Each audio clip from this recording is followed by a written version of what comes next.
What is up, everybody? Welcome back to the video version of the Tone Mob podcast. Today, I am talking to Derek Kimball from Kimball Hardwoods.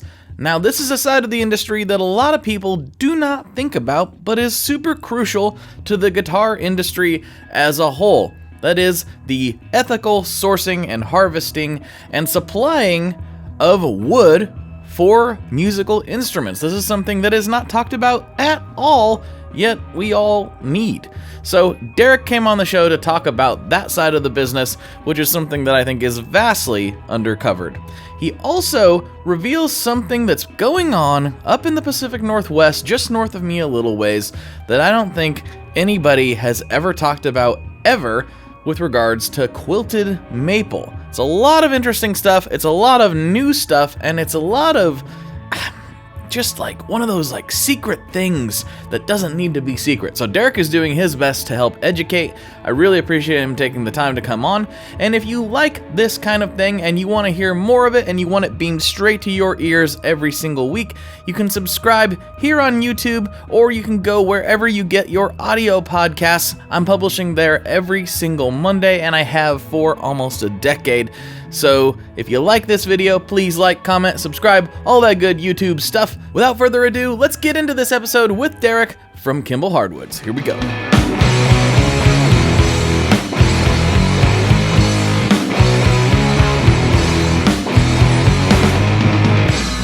Hello everyone, welcome back to another episode of the Tone Mob podcast, the show about guitar stuff occasionally sometimes. And I'm your host, Blake Weiland. I had to think about that for a second. Who am I? I'm your host, Blake Weiland. With me today, I have Derek Kimball from Kimball Hardwoods. And this is going to be a different episode, I think. You have a perspective on this industry that I think is probably unlike just about anybody else. So why don't we start with how did you get into guitar? And then specifically, how did you get into supplying wood for guitars? This is not something I've ever talked about before. Cool. Well, first of all, thanks for having me on, and I'm honored. So, yeah, it's a long story that I'll have to make short. Well, let's see, guitar. So, that was all me. Buddies I hung out with in the 80s and early 90s. We were all big into music and all that. And then I remember it. I got grounded for something, and my buddy down the street had this. I don't even think they make them anymore. It was called a Terminator guitar. So what it was a guitar with a built-in amplifier speaker actually in the solid body electric guitar. I've seen that, yeah. And I remember it because I grounded for a month. It was in the summertime too, so it was like the worst time ever to get grounded. And he came over. He's like, "Man, I got just a thing for you." And I was like, "Dude, and you get me off of it, being grounded for a month. Then if you can't do that, you got nothing for me." He goes, "No, wait." So he brings me over the guitar, and I'm like, "Wow, it's cool, man." He's like, "I don't know how to play," and he showed me a few chords, and that was it. Mm-hmm. And so that was I'm dating myself now, 93. Okay. 93, 94. And it just took off. And I'm a big music guy, so from there it just grew. And then I got really good at it. I spent a lot of my life playing the instrument in bands locally. And that was basically, I had started doing I was big into blues and then into metal. Mm-hmm. And I have my inspirations went anywhere from Jimi Hendrix to, and then I got into the guitar virtuoso section with the Steve Vais and the Joe Satrianis and all that.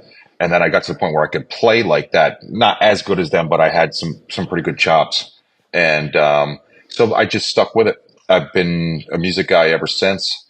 And as far as the wood industry, that one's a bit more complicated because my father's family immigrated from Italy over to the United States. They were all stonemasons. Okay. But my great uncle Eddie was the first to break away from the family tradition, and he was a carpenter. But his life was cut short in a motorcycle accident, and so some time had gone by, and then ultimately my father, I don't know all the particulars, but somehow he inherited my uncle's chisels and all that stuff, and my father had shown an interest in woodworking back in the early 70s.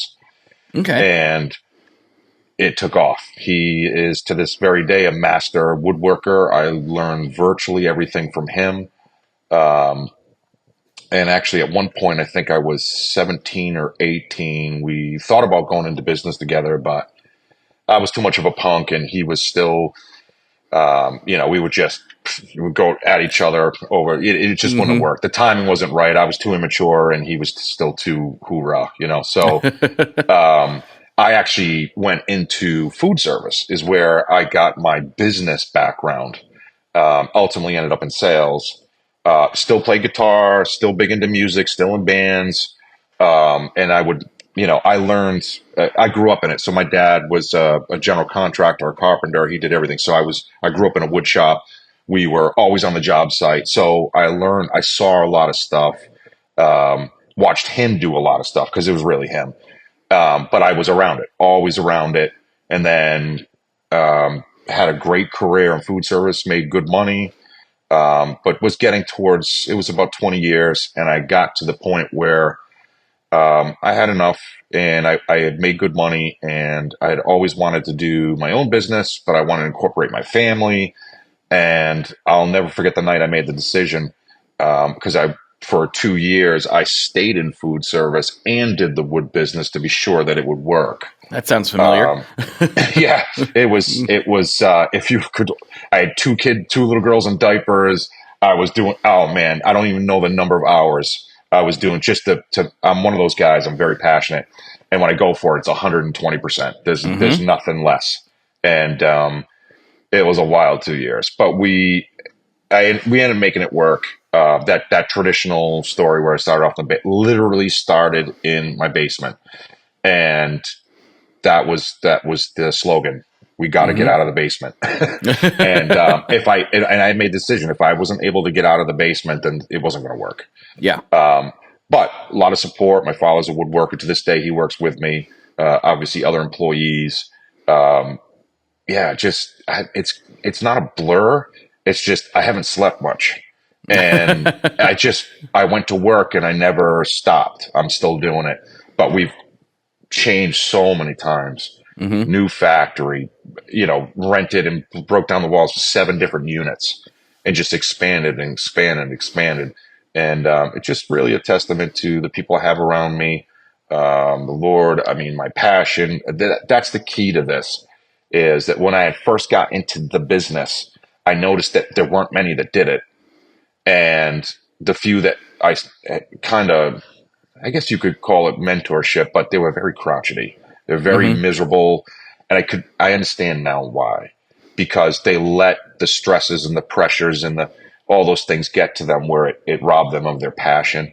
And so that was one of the things that I had to up front. I was like, if it robs me of my passion, I'm out. Yeah, And, there's no reason to keep on doing it when you're miserable. You can go be miserable and not have all this responsibility. right. You Yeah. know? Well, and the thing is, we all have families. So you add all the personal element and everything else you got going on.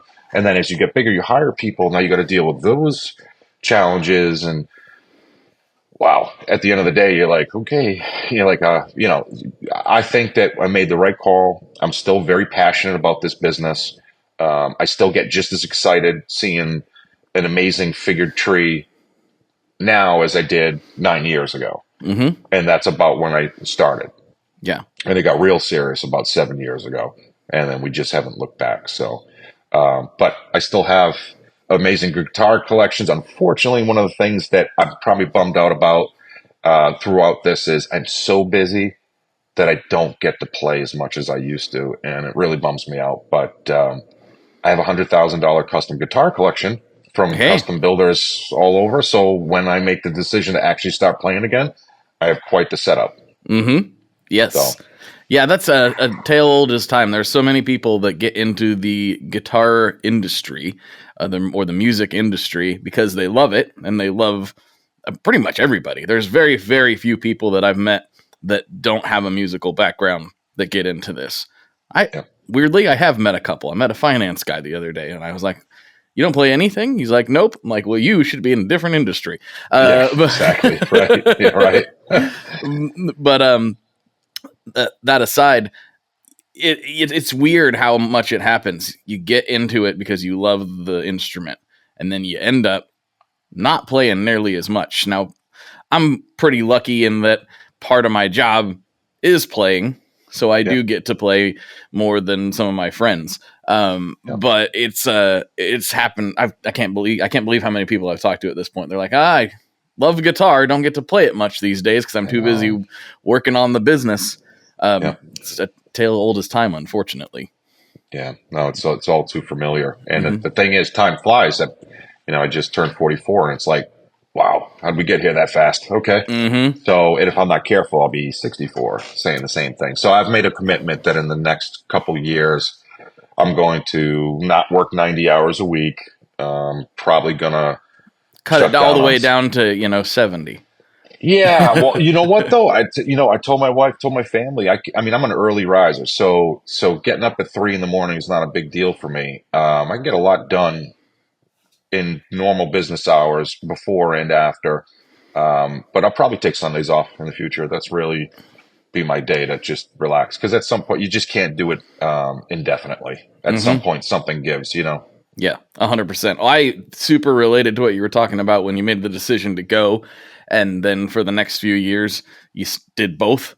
I Yeah, did the exact same thing. It yeah. was about 3 years for me doing my full time job in the oil industry, trying to get this podcast off the ground, the strings, and I was doing consulting work at the same time, Oh trying to yeah, do all that at the same time. I finally literally got to I probably quit a little bit early. yeah, Honestly, it would have been yeah, probably a little smoother if I could have just held out.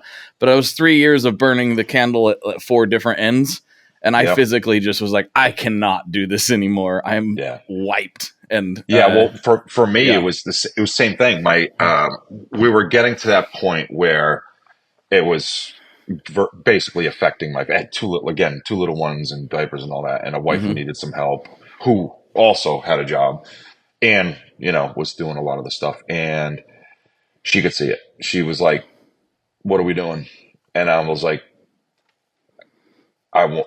She's like, "What do you want to do?" And she knew the answer. She knew I Hmm. wanted to do wood. That's where my heart was. And I, to her credit, she said to me, she goes, "I just need to know one thing. Will we be okay?" And I was honest. I said, "Yeah, we'll be okay, but it's going to look different, Hmm. for the first 4 or 5 years." Yep. And she goes, "Okay, go." That wow, it's like we are living parallel lives. That's exactly what my wife said too. What her specific request was, will I still be able to go to Costco? I'm like, Right. I'm like, Yeah. yeah, Yeah. yeah, you can probably still go to Costco, but yeah, things Yeah. are going to look different for a Yeah. little while. Not much more, but yes, you can. Yes, yeah, don't go anywhere else after Yeah. that. Yeah. Well, I mean, all you got to do is look at the statistics of startup businesses, and I forget what the percentage is. It's astronomically high. I think it's like 85% of businesses fail because you can't just start a business, put your feet up on the desk, and expect the money to flow in. It's just you got to. In the beginning, you are the CFO, you are the owner, you are the guy working it, you are the or gal. It doesn't matter, and that's really where it's difficult. I really am grateful for my business background in food service, where I saw every walk of life. We were Hmm. responsible for handling money. There was a lot of aspects that really came into play, and in the wood business that I was prepared for. And for those that may not know, the food industry is very stressful. So I had, I was used to dealing with high stress situations. So, I was able to, it wasn't easy in the wood business. It didn't make it easy, but I knew how to react, respond, and how to get through it. What side of the So. food service industry did you work in? Yeah, so I started in a warehouse, so on the distribution side. So Okay. I worked, well, had worked years ago in kitchens and all that. I was never a gourmet chef. I was a line cook, just basic stuff. And then from there, in the late '90s, I ended up in wholesale distribution, where I worked in the warehouse. I loaded trucks at night, and then I was from there. I had asked the owner. I said, "Listen, I want to be a salesman." And at the time I was 22, I think I was. And so instead of him laughing at my idea because I was, young, he said, "Tell you what, if you excel at all the jobs I give you in 3 years, I'll make you a salesman." So that was it. That's all I needed to hear. So I started up at nights, became the best picker. They put me on the days for receiving. And then from there, they put me in they had a retail outlet. So I was dealing with the public. And then I went on the road as a truck driver. And to his credit, 3 years to the day, he came to me. I'll never forget. He goes, "You ready?" I said, "Absolutely." And that's when I became a salesman, somewhere around 2003. And I ended up becoming their top sales guy within 5 years. And it was a challenge, though, because all the other sales folks were 20, 25 years older than me. I Mm-hmm. was a baby compared to them, and I had to prove myself. So it was hard work. It was long hours. It was thousands of miles of travel, but I loved every aspect of it because I got to deal with, I mean, everything: stressful, complicated situations, scenarios where they were going to hold orders because customers wouldn't pay. So you had to reach people. There was so many different things that I had to do. Um, and I think that if it wasn't for that, it would have been much more difficult getting into the wood business. So specifically with the wood, did you Yeah. start saying I want to supply guitar makers, or did you start Well, out with a different portion of it? yeah, so that's a good question. So I can tell you the night so this all wraps into it. The night it was on a Thursday night. It was at 11 o'clock. I was in food service. I was doing nothing with wood. Again, grew up in it, would cut trees on my grandfather's property. So just a stress relief. And I had it with food service. And the next morning we had a meeting in Boston. And I was like, man, I wish I had a business that I could incorporate my entire family. And I started thinking about it for a second. And I started to, feel the stress. And I was like, I just got to get back to playing guitar. At least when I played like 15, 30 minutes a day, it was a big, and before I could finish the thought, another thought came into my mind. I said, guitar, guitar. That's right. A lot of the guitars I own had that fancy wood. Mm-hmm. I'm like, I wonder, my dad's a woodworker. I know woodworking. My wife's in marketing. I'm in sales. You know what? I'm going to do my research. That was it. That next day, I started doing research and I just couldn't get enough. It was like a drug. I was like, whoa, wait a minute. What is this wood? Where's this come from? How do you find this? And, the research aspect is the easy part. It sparks the fire. Finding out how to locate the product, meet the people, network with people, physically cut the trees. When you don't have the machinery, you don't have the space, you have everything going against you. And the idea was to persevere through it and think big, but be realistic. So that was really what it was. That idea sparked it. I did the research and I just went full afterburner Mm-hmm. on it. I did not stop and I just couldn't get enough. And I was just absolutely amazed about the whole figured wood. I realized most people have no idea about Oh the yeah, figured wood industry. It really is niche. It's I barely not know anything something. about it, and I obviously know a lot about the guitar world. So that's Yeah, why I wanted to get you on. well, Mm-hmm. I played them for years, and I go, wow, that's really beautiful. But my thought process really didn't go much further than that. So I guess Exactly. I was like everybody else. And I mean, I had the Eddie Van Halen Music Man with a crazy quilt top on. I was like, it's pretty.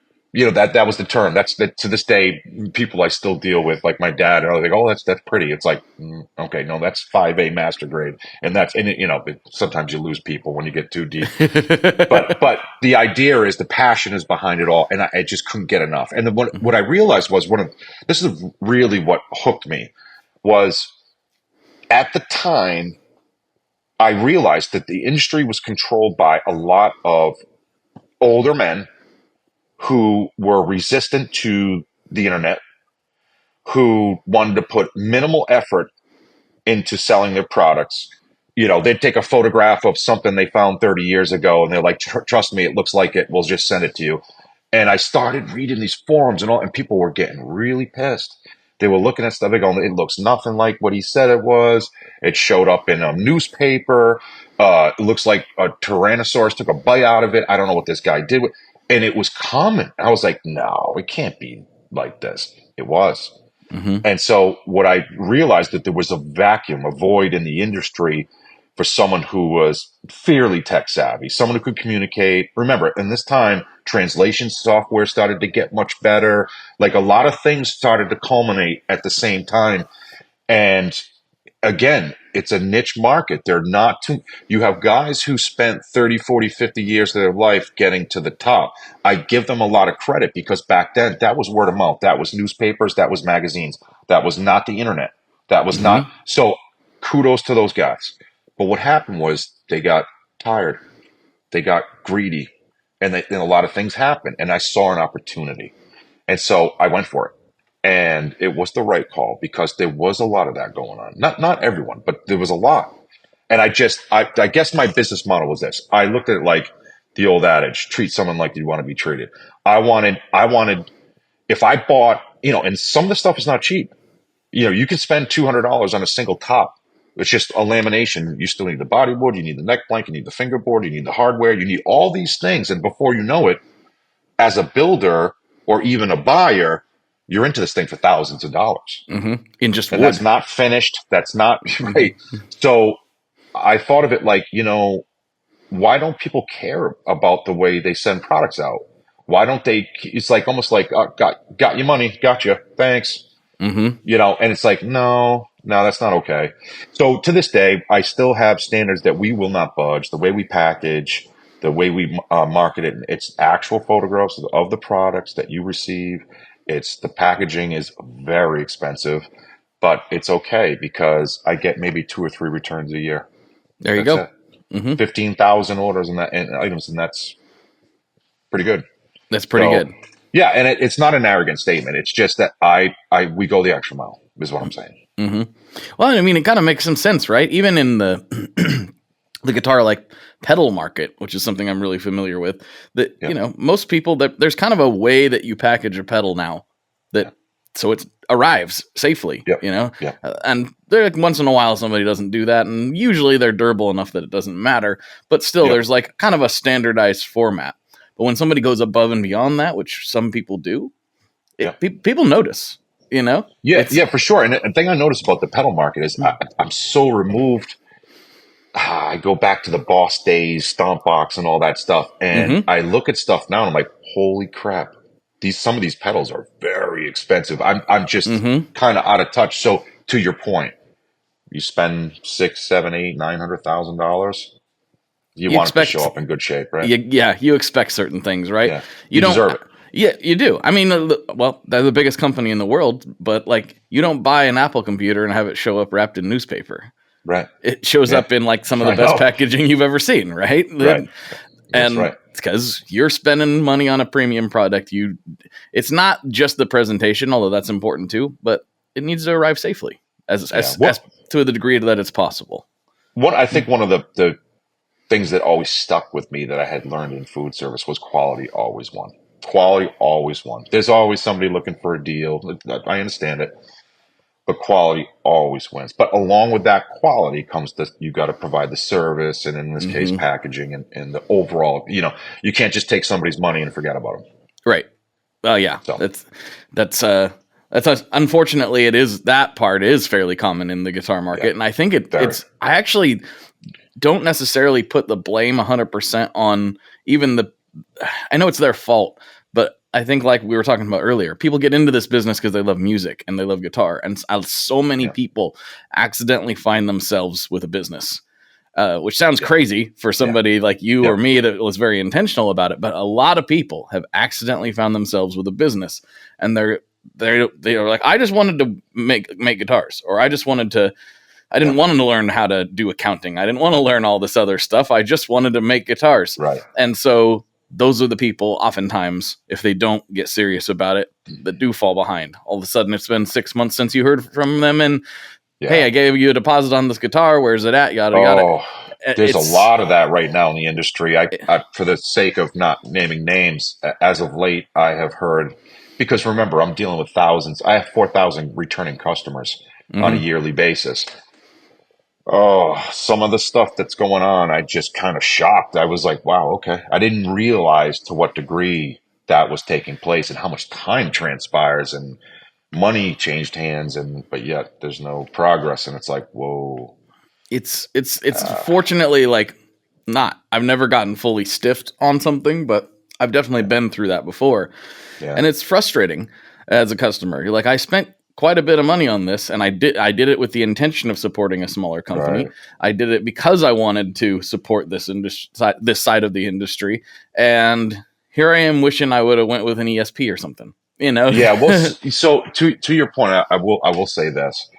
I do understand the challenges of small business, and it's tough to tell people no.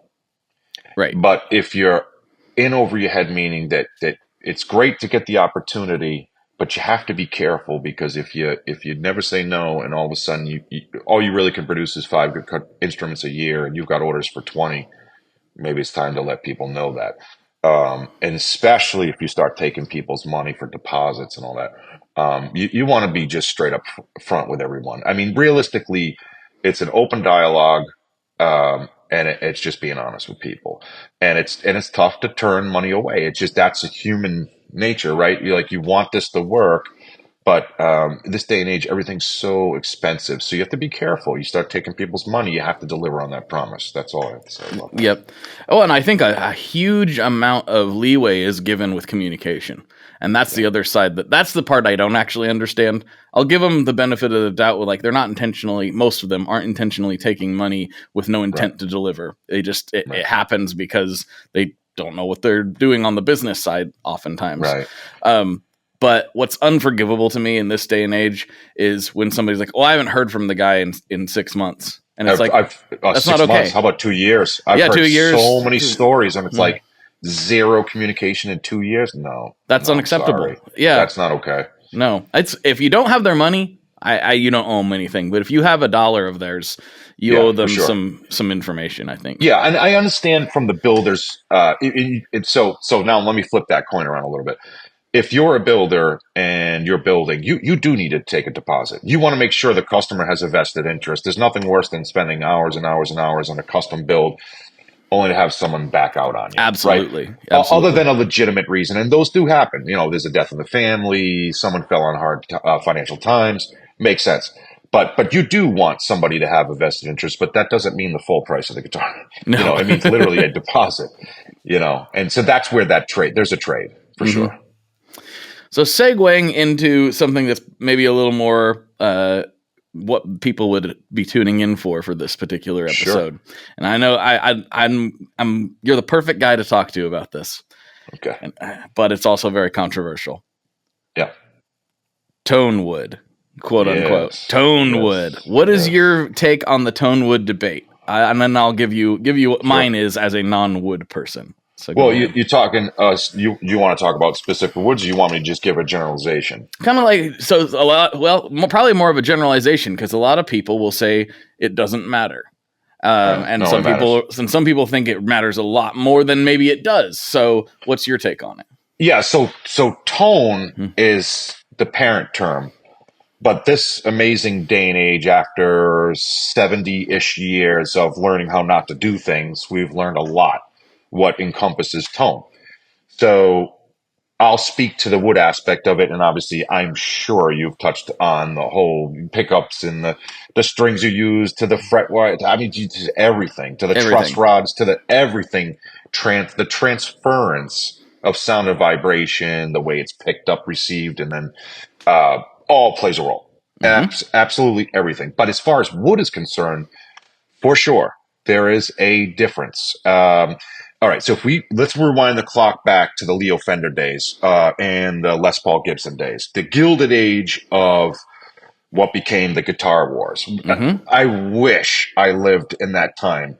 That if you go back and look in the late 40s, early 50s, and you look at people with white shirts and ties and prim proper, and you've got Elvis Presley coming out in the mid 50s, and it was like outer space. Leo Fender and Gibbs, they were so far ahead of their time.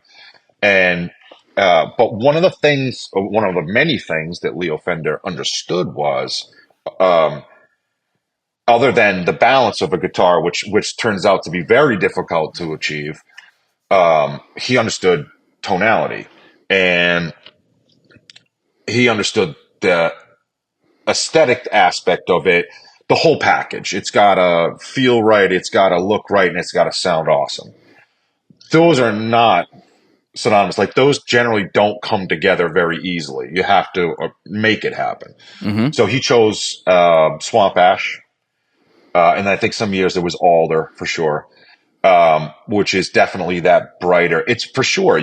On wood, you have, if you hold it, there are called nodal points that you can literally tap it and you can hear sound / vibration through your hand and your arm. Those are, for whatever reason, generally very ugly woods. They just are. They're Interesting. not. Yeah, they're just swamp ash. I mean, it's cool. Listen, I can drink some of the Kool-Aid and say, "Oh, the grain's pretty, it's cool." But if I show you a piece of 5A grade quilted maple next to you, go, "Oh, I have to have that." You won't even think twice, right? Right. Conversely, that quilted maple is tonally dead. Mm-hmm. So out of the 133 maples in America, 13 of them are true domestics. Of those 13, the original settlers came here. Only 3 are used in the guitar industry, 2 in the Northeast and 1 in the Pacific Northwest. So that quilted maple from the Pacific Northwest, gorgeous. Not very good with tone. Mm-hmm. So swamp ash, you have alder. Okay, so for domestic American woods, some people use pine. It's more geared towards lightweight sound, workability, not as good. What else am I missing? Swamp ash. Um, Yeah, and then you get into some African woods and South American woods. So Honduran mahoganies, African mahogany, a black limba. We just took a load in a black limba. Amazing sound. It's got that punch. It's got bright but a punch to it. I don't know how to explain that more, but for sure those woods sound amazing when you tap them. So in turn, that tone is transferred through the pickups, through vibration, right? The way you strum it, the way you hold it, the pickups you use, the strings, you put that all together and all of a sudden it transfers. But tone doesn't stop there. Tone travels through the wood. It's the finish you put on guitars. You put too heavy of a finish on guitars and it dulls or mutes the tone or transference of the sound. That's why when you see people like, God rest his soul, SRV, Stevie Ray Vaughan, it wasn't deliberate. He just beat the crap out of his guitar and there was no finish left. It sounded amazing. So in addition to the tube amps he used and the cry and all the Vox, all that stuff he used, he was had an added benefit of having raw wood exposed when he played, Mm-hmm. which helped his tone. And here we are now relicking guitars where someone takes a chain and beats the crap out of the body blanks, exposing it. They sound better. Why? Because there's not as much finish on it. Mm-hmm. It's allowed to transfer that tone, that sound. So there is a difference. We do sell figured body blanks, but I always tell people, one, they're expensive, 2, they're rare, but 3, if your main focus is tone, these aren't for you Mm-hmm. because they're too bright, or what will happen is they'll mute, right? You won't have that resonance, that sustain that everyone's looking for. That, you know what I mean? You may Yeah. not have that depth that everyone wants, where you're going to get that from a poplar, from a swamp ash, from an alder, from a black limba, from an African mahogany, from a sapele. You know what I mean? From Honduran mahogany. Just the list goes on and on and on. Mm-hmm. But those woods, some of them can be beautiful, but so back to the Leo Fender thing, that we now here in the 21st century, you can have everything you want. You can have the great sounding body blank, but let's veneer the top of it so it looks good. Mm-hmm. But let's have all the pickups. Let's have everything. I can do double carbon fiber rods, and I can do all these things, and then it's amplification, whole another segment. It's like before you know it. Let's see, but back in the 50s, the 60s, and 70s, people were figuring this stuff out. Right. The days of Eddie Van Halen when he was melting tubes in his Marshall, and people didn't realize he didn't use a distortion pedal, dude. He was figuring out all this stuff that nobody knew. So, same thing. Right hand, left hand, hammer on, an extension of his left hand. But nobody thought to do that stuff. Oh, at least Mm-hmm. not to the level that he did. So, but we live in exciting times where there's now a lot of known data. Mm-hmm. What works, what doesn't, what you should stay away from. Is there more revolutionary stuff out there? Yes, but it's far less. And yeah, is there another Eddie Van Halen out there? Probably. Mm-hmm. Is there another Eric Johnson, Texas Tone God out there? Sure. We just we've had a lot happen in the last 30-ish years, 40 years, and we've learned a lot. So Yeah. Yeah, well, one of the things I've always stood by is I think everything matters. Like the Yep. whole thing changes. We've all experienced this. No, even people who are kind of anti-Tonewood, they don't think it's a real thing. Everybody has experienced going into a store, been picking up a guitar, thinking that looks cool, playing it, being like, that's not for me. And they pick up a different one, maybe an identical model from the same brand or builder. This is the one. Well, sometimes they're even exact same specs. Yeah. So, what's different? Well, the one thing that can be different between the two exact models with the exact same specs and the exact same hardware and all yada yada is the wood, Yep. right? They're two, even if they're the same species, wood's an organic material, right? It's two different pieces, maybe even off the same tree. But like, not to cut you off, but mm, you're 100% correct. I yeah. can tell you this for a fact from cutting trees. Mm-hmm. I have literally cut trees where not just in the tree, in the board in the tree, at the bottom end of the tree, the wood density is half of what the wood is further up, 30 foot up the tree. Mm-hmm. So it varies. So when we cut, okay, African Tonewoods just came in, Black Limbo. When we cut these, a lot of people want what's called a true book match. But if this wood's coming over on a container, which this does from Africa, the wood's not loaded that way. So we don't have that luxury. I have to cut consecutive cuts in the board to match grain as a slip match and try to match the best of our ability, the weight and density. But even sometimes you sit there, you go, this is the next 2 feet. Okay.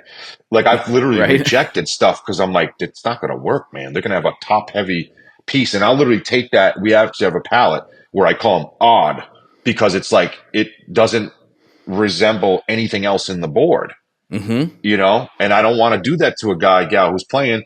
You buy this and all of a sudden they're playing it and your guitar's leaning forward on your straps and you're like, what the heck? And it's like, and it wasn't that, listen, I didn't make the tree, right? Right. So I just, but I'm smart enough to know that that's not going to work. You know what I mean? And so, but the whole tone debate, tone is very much real. And the way that frequency and sound transfers throughout that, remember, that's the core of the system is that body blank. That's where there's a convergence, right? And so, yeah, it matters. If I give you there's no question about it. If I gave you a Black Limbo body blank and I gave you a solid core maple blank, same electronics, same neck blank, same amplification, everything, you would hear the difference. And let me tell you a story. Now I'm definitely dating myself. Oh, probably closer to 30 years ago. There was a place in the Northeast called Daddy's Junkie Music. Yeah, I've heard of it. They're not around anymore, I don't think. But I frequent that place all the time. You know, back when we were broke, we were like, when they actually sold really nice guitars, like on top shelf. Oh yeah. And so we'd go down there on a Saturday, we'd jam out and all that. And I'll never forget this. I became very friendly with this manager. His name was Heath. And I'll never forget this. I walked in on a Saturday. Now, I'm talking to him, and he's at the counter. He goes, D, look behind you. And I turn around, I look, it's Eric Johnson. How he was in the Rhode Island Daddy's Junkie Music is a mystery to me. It was him. And he says to me, he's checking the chords. He's been here for 2 hours. He brought in his 56 Strat, and he's been like this, listening, playing the whole time. Because he can hear the difference in the cables. So you can't tell me there's no difference in wood. If he can hear a difference in a cable, there's definitely a difference in natural tone wood. It's I think it's like I got guitars that aren't even made out of wood, and they sound different. Yeah, they are. I got that mule over my shoulder there. Yeah, that's mostly steel. Yeah, like it's a steel body and it's got a wood neck, but like it's mostly steel. And then even those materials actually, as much as we'd like to believe that they're all the same when it becomes a man-made material like that, why is my Ampeg Dan Armstrong, which is, the clear guitar, why is mine only 9.8 pounds when all the other ones that I've played have been like 12? Like, right. The hardware is the same. Everything else is the same. Why is mine lighter and I think sounds better than most of the other ones I've ever played? Even those materials can vary a little bit. So here's the, not to change direction on this, but it doesn't matter because it seems like for every year that goes by, we in this industry, we create this monster, right? We've been given everything we want, and everyone seems to think that we can produce a 6-pound guitar every single time. Right. And this is the problem. And if you're a musician that gigs, I get it. You're doing 3-4 hours in a night, and you don't want a heavy guitar. Totally understand. But the lion's share of people are not doing that. And unfortunately, there's a stereotype, and it puts a lot of pressure on guys like me and builders, more importantly, builders, that they've got to come up with ultra lightweight, and it's got to sound good, and it's got to look good, and it's like, at some point, folks, we have little control over certain things. I would start with tone, sound, and I will tell you, lightweight doesn't mean better sounding, or vice versa. Right. Totally. It's in the piece of wood, and I wish I could relay that better to people. My grandfather worked for Polaroid Corporation back in their heyday, and he used to have this sign. It was in his office above his desk. It was quality, service, and price. Pick any two. Yep. And it's the truth. It is. Yeah. We want to give you everything, but we're going out of business if we can do it and it happens a lot with me too. I know it's not intentional, but people will ask me, all of a sudden it's 15 must-haves. And I just nicely say, this could take me 3 days to find, right? This is $100 item. I'll be out of business. Right. Exactly. And no matter how nice you are to people, they get upset. And some people, cool, they get it. But it's just, I told my wife I was coming home for dinner tonight, and so that's just the moral of the story is, I would encourage builders, I would encourage buyers to understand that a lot of this stuff is not perfect, and especially the wood aspect, not perfect at all. And we know you're spending good hard-earned money. We understand that, but we don't we don't make the wood. We don't control that. So have a little flexibility with us suppliers and builders. We do the best we can under the circumstances. It's funny that your grandpa had that sign. My grandpa was an upholsterer, and he had a very similar sign. It was just a slight variation. It was like, you can have it good, fast, or cheap. Pick any two. Yeah, but it's so true because the person offering all three is going out of business, if not out of business already. And it's who doesn't want to give everything they want? But people, let's just be honest, we're all needy in some way, or shape, or form as human beings. So somewhere in there's balance, right? We got to run a business, and we got to keep people happy. Somewhere in there's balance. 100%. Well, I want to segue still into the wood talk because we were originally going to do this up in Washington under very different circumstances, which hopefully we still get to do that content, one of these days when you're back out here. But in the meantime, you have discovered something that, as far as I know, has never been discussed before in this whole wood world, and it revolves around the quilted maple. Right? What are we talking about? What is this discovery that you have come up with? Sure. Yeah. So the number one highly prized figured maple in the world is big leaf or Pacific Northwest Coast maple. It's also one of the smallest growing regions that wood only comes from. So it would be coastal Oregon, coastal Washington, Olympic Peninsula, for those that are familiar with it, and then absolute Southwest British Columbia. And it's highly prized. It's from people here in America. It makes for amazing instruments. And then obviously veneer companies overseas and guitar companies. But for my memory serves me correctly, I think the first high figured quilted maple instrument was in the year I was born, 1980. The wood obviously has existed for thousands of years. But it was primarily used for toilet paper and paper towels, being pulped, and which is a sin. But you don't know what you don't know at the time, right? So along comes this guy, and I cannot remember his name. I always forget. He actually just passed away, I think, a couple of years ago, and he made the guitar, and that was it. Once people got their eyes on this thing, it has not. We have not taken our foot off the gas pedal. The demand is just insane. Yeah, correct me if I'm wrong, but I feel like PRS basically made it popular, or at least Yeah, that was Tom. most Yeah, people's first exposure to it, I yeah, think. for sure. Mm. Paul Reed Smith, Mm. Tom Anderson was one of them. Yep. And then the big guys, Fender and Gibson got into it, and that was it. It became mainstream. And so the part that people don't realize is, remember, this comes from a small geographical area, and it was never more available than it was in 1980, Right. 1985. It's become less and less available The while the demand's demand gone has up. grown. Yep.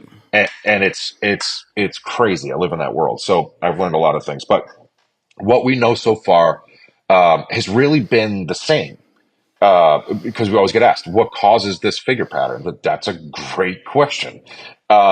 We figure is grown happens, number one, genetics. When a tree has genetic figure, it tends to be more prevalent, goes deeper through the tree and further up the tree. Compression, which means literally that you have a tree that has a trunk, a section, an arm, Well, a limb, and it's 1 second here. Sorry, I've yeah. got a giant spider crawling on my desk. Ooh. And he happens to be right on my mouse. Ooh. Sorry, buddy. At least you saw him and you didn't reach for it. Yeah.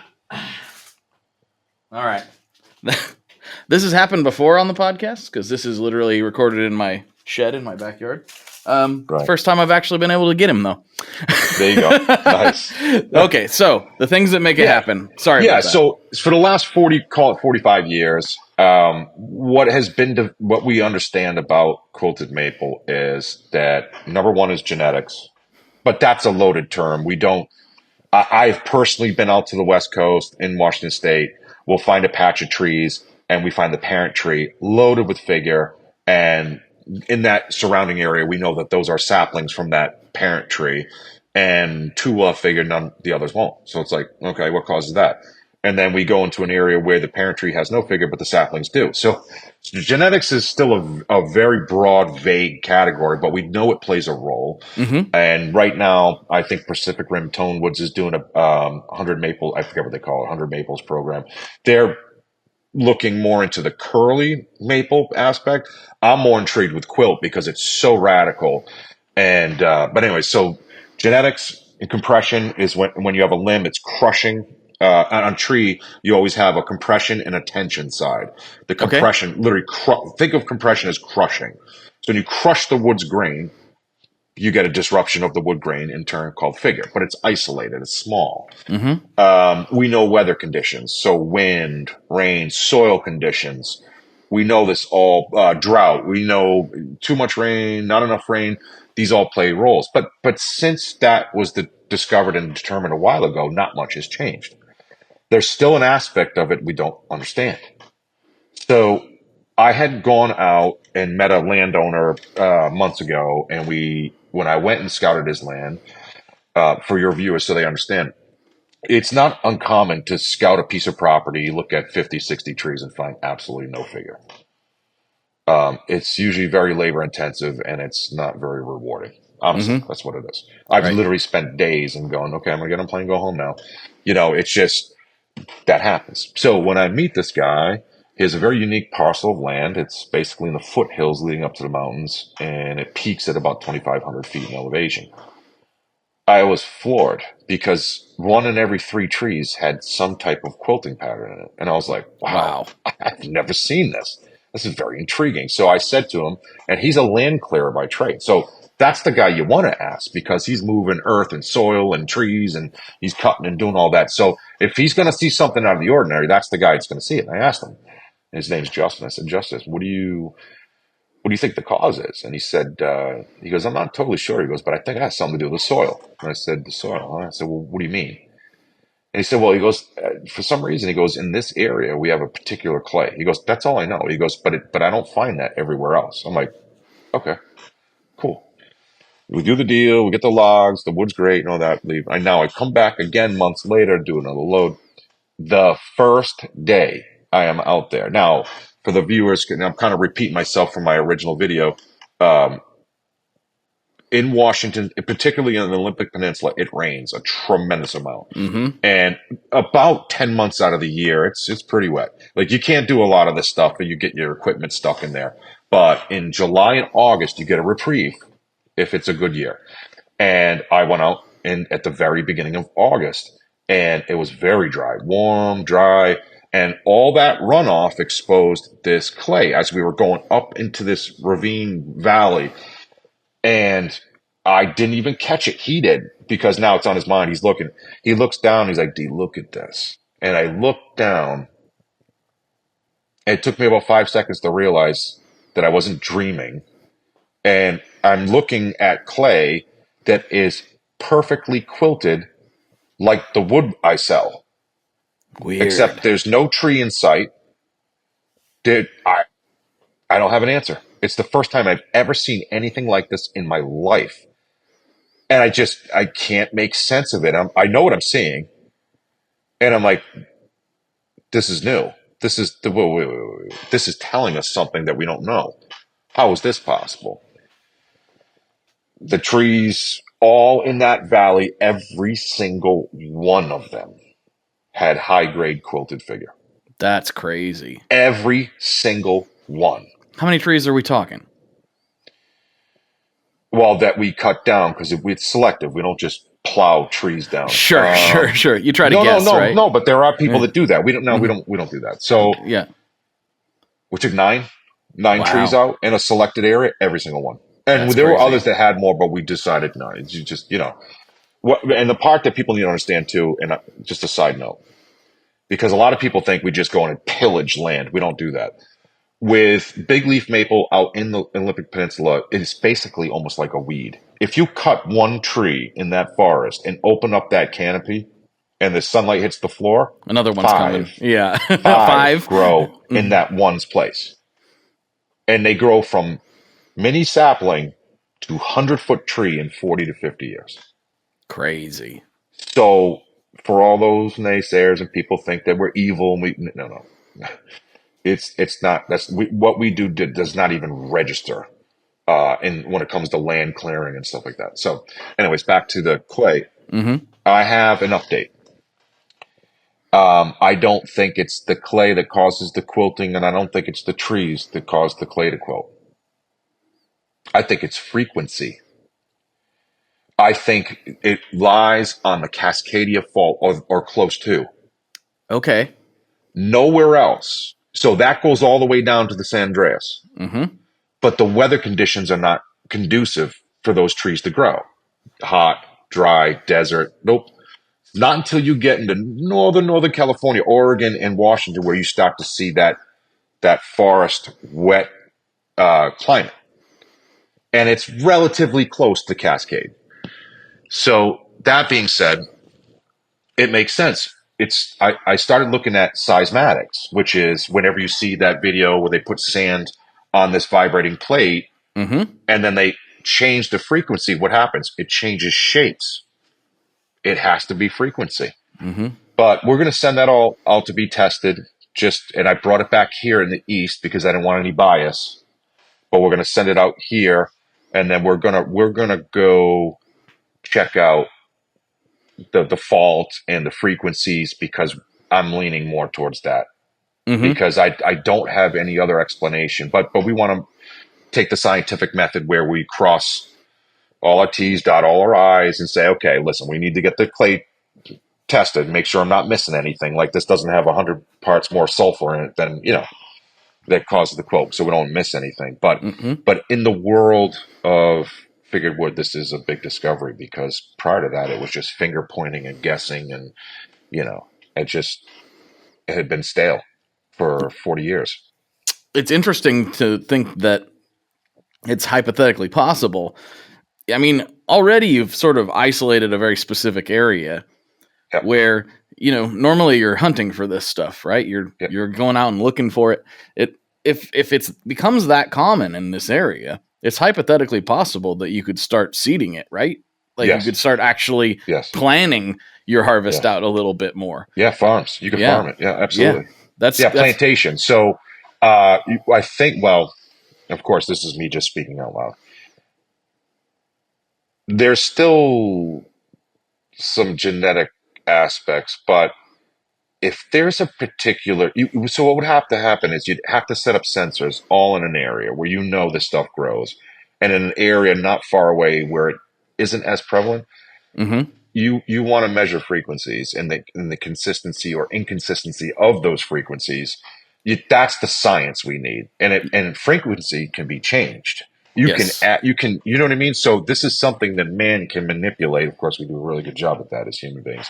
We can manipulate soils and growing conditions. It's no different than we do hybrid planting. I mean, I just said earlier there's 133 maples in America. 13 of them are original. The rest are all imported or hybrids. Mm-hmm.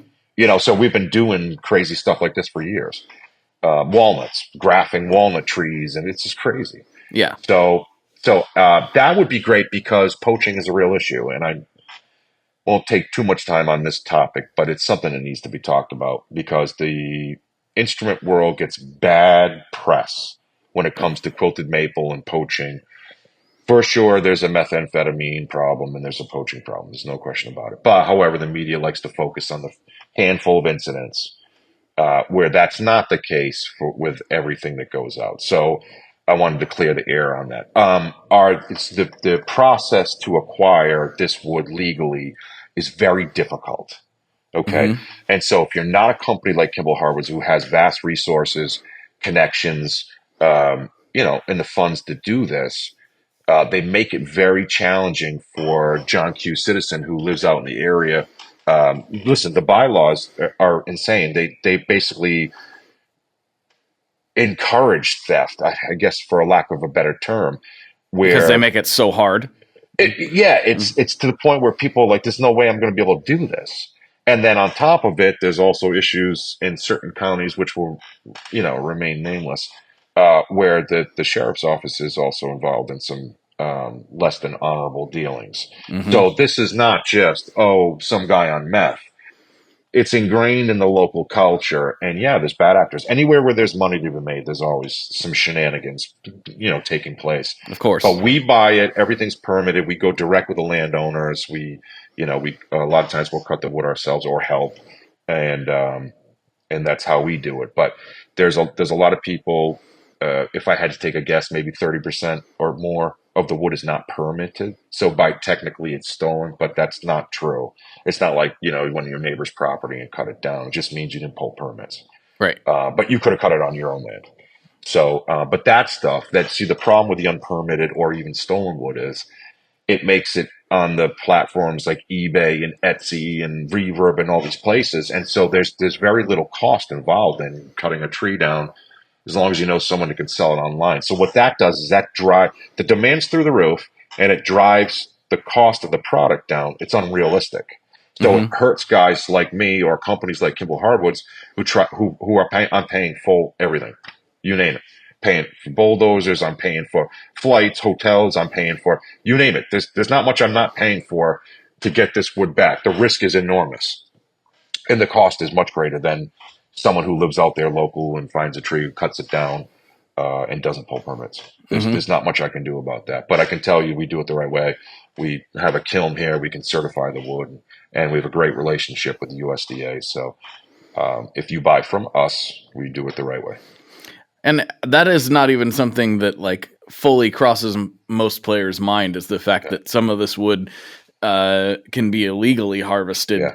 and Yeah. used for these various purposes. That's not really something that we think about as players a whole Right. lot, I don't think. I mean, it probably didn't enter into most of our minds until the government was cracking down on Yep. Gibson here. What was that, 5-6 years ago? Yeah. Which Yep. turns out wasn't even their fault necessarily. Yeah, well, again, that can happen to honest people. You have to be very careful. Listen, when I go to land, we do GPS coordinates. I have to be 100% sure that this is their land. Oh, right. If I take heavy equipment on someone else's land just because somebody told me it was theirs, oh, you didn't want to be a part of that. That litigation is ugly. You don't want any part of that. Plus, then you have the feds. Feds will come in my door, probably take half my wood and say, "Hey, we'll check it out and let you know." You never get it back. Of course. I'm not. Nope. I've become too smart, too old, and I'm figuring out how not to do things. I'm like, nope, not making those mistakes. I mean, So it's amazing that, like, I mean, I know it sounds ridiculous and it sounds silly, but uh, a lot of my friends are in the pedal world, and the amount of people, and some people will do this, but the amount of people that live, say, in Canada or Europe or something, then you're shipping them something rather expensive, and they're like, "Hey, can you mark this as a gift?" You know, yeah, oh, and we it's get that just, all the and time, and man. it's like, well, am I giving it to you? No, I'm Yeah, selling it to no, you, and I'm sorry. yeah, I'm sorry. I know I don't want to pay taxes any more than anybody else does, but you yeah. got to take that up with your government, man. Like, So I'll touch on that briefly, not to single out countries, but listen. America is a great place to live. I hope people understand and appreciate this because in most countries, the VAT tax and tariff is exceptionally high. oh yeah, Um, in some countries, it's 50 to 75% of goods, and basically they're discouraging their citizens from purchasing elsewhere. But if you're in the guitar tone wood world and all that, some of that stuff comes from the great old USA, and you can't get it from someone else unless they're importing containers. mm-hmm. And by default, we get people in other countries. I mean, all the time. Hey, can you? It's $1,000 order. Hey, can you write $50? I'm like, well, first of all, the shipping was 200, and Right. even if I was willing to do that, and I'm not, that's a major red flag. I mean, think about that. Or samples. Whoa, dude, we're a corporation. We can sample anything. That's called like favors and bribes. We can't do that stuff. And then I'll get, well, so and so does it their That's so and so. business. Yeah, that's their That's their risk. business. We don't Yeah. do that, and it's unfortunate. And ultimately, it's their choice.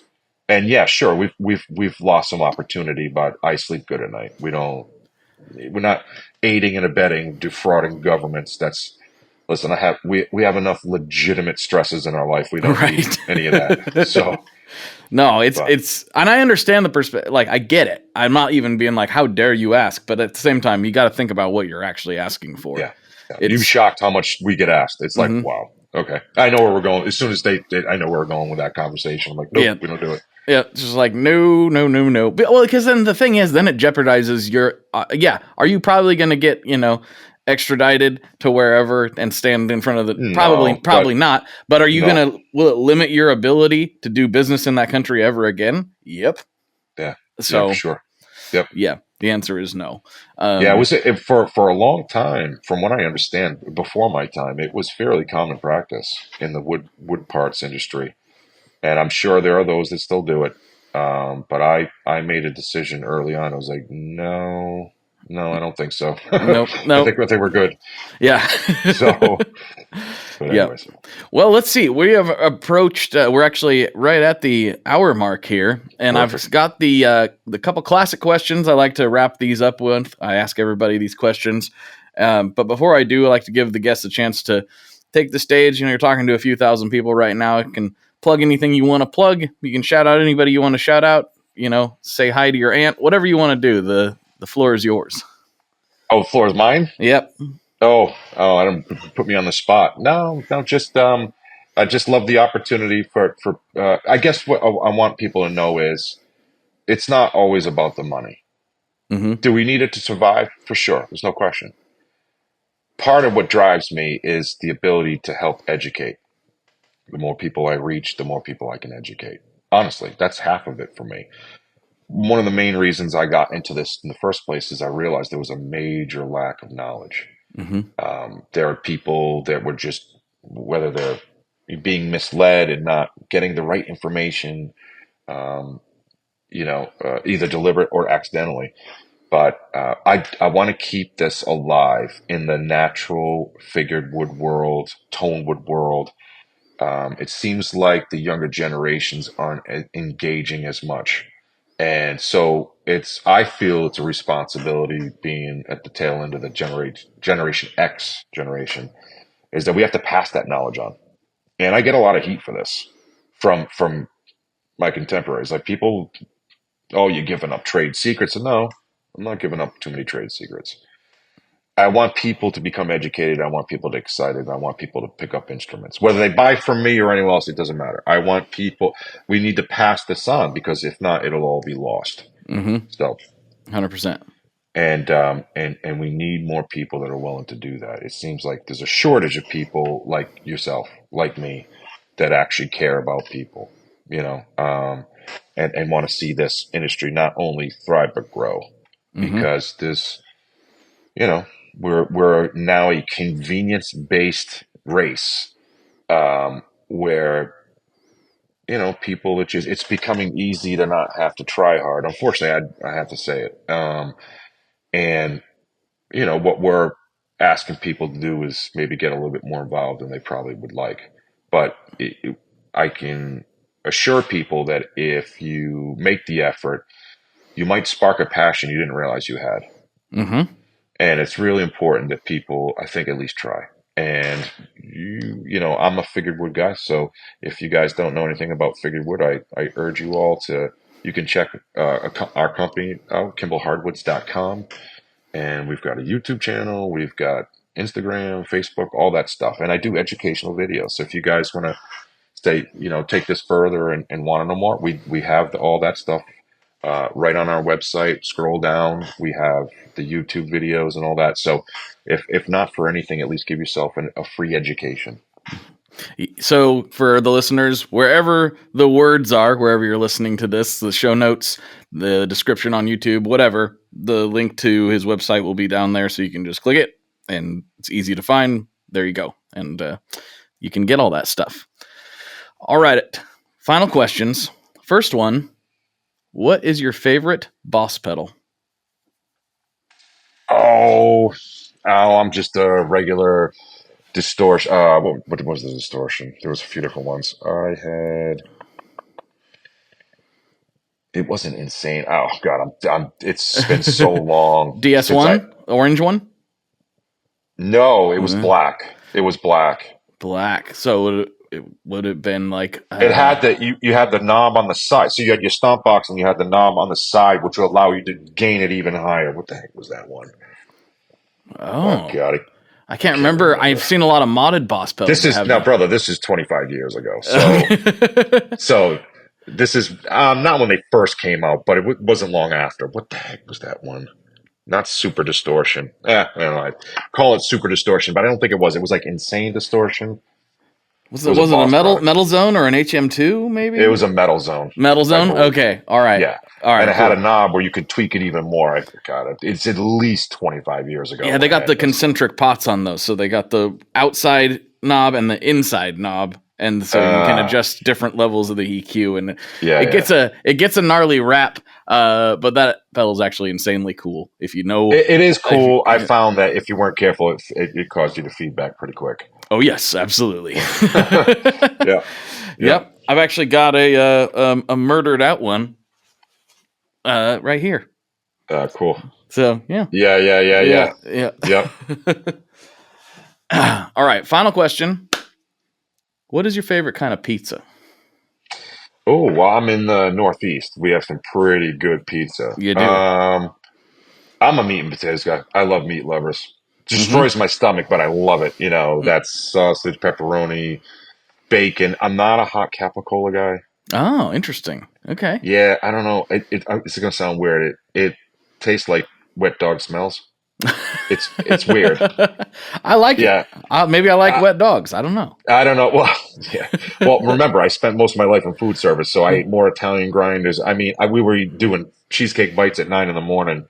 for 20 years, But no, so that's the type, but the style,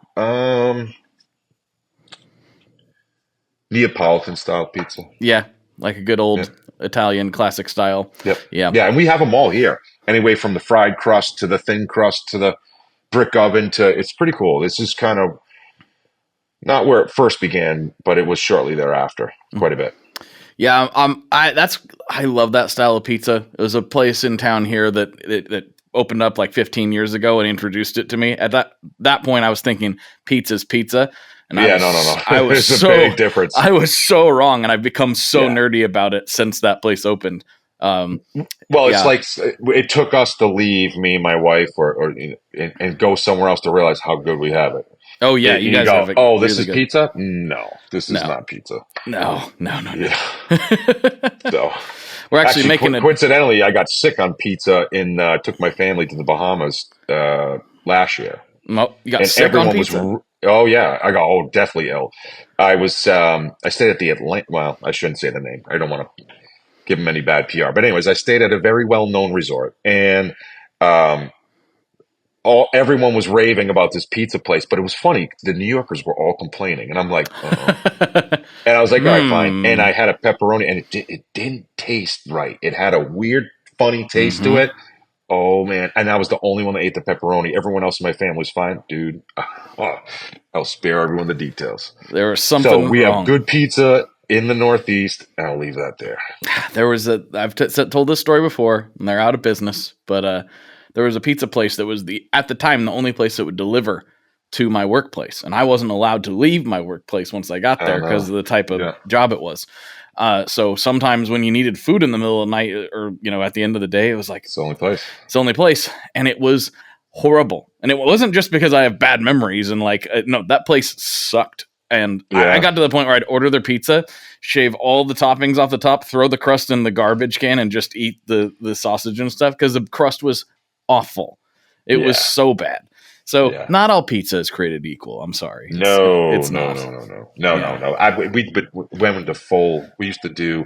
I did business with Johnson Wales University back in my food service days, and let me tell you something. When they dissected stuff, it was like not everything is created equal. It's amazing what goes into. Yeah, I mean, the difference between putting out a good product and a cheap product is like exponentially more expensive.